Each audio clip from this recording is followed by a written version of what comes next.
Bonjour, je m'appelle Chourde et dans cette vidéo, je vais te montrer comment transférer ta clé pliante Citroën à 2 boutons de l'original vers un nouveau boîtier.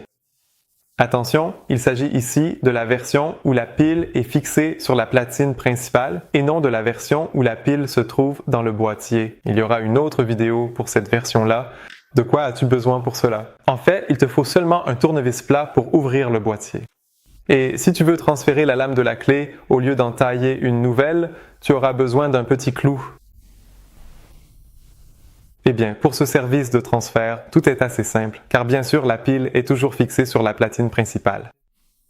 Il faut, à l'arrière de la clé, repérer une encoche. Et là, on insère un tournevis et on fait simplement levier pour soulever. Cela permet d'ouvrir le boîtier et la platine devient visible. On fait la même chose avec le nouveau boîtier.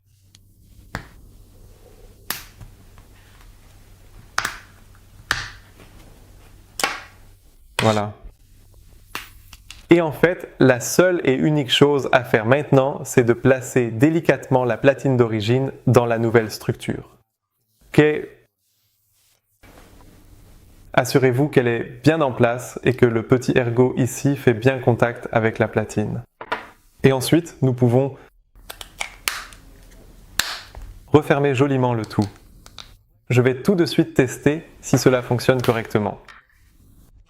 Enfin, il faut bien sûr aussi transférer la lame de la clé. Cela peut se faire de 2 manières, et un lien va bientôt apparaître à l'écran pour expliquer cette méthode plus en détail. C'est la goupille de blocage que je dois remplacer. Ici, vous voyez un petit ergot.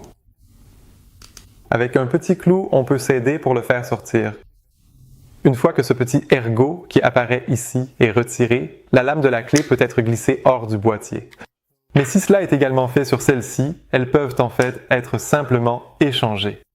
Et lorsque la goupille de blocage est remise en place, elle tient tout simplement bien en place. Une autre méthode consiste bien sûr à la faire entièrement tailler. Elle sera alors comme neuve et pourra durer plus longtemps. Mais évidemment, il y a des frais associés si vous demandez à un serrurier de la tailler. J'espère que vous avez réussi à transférer votre clé pliante à double bouton. Si jamais vous avez encore des questions ou si vous n'y arrivez pas tout à fait, n'hésitez pas à nous le faire savoir à info.autosletel.nl ou à laisser un commentaire sous cette vidéo. Nous essaierons alors de vous aider aussi rapidement et efficacement que possible. Bonne chance!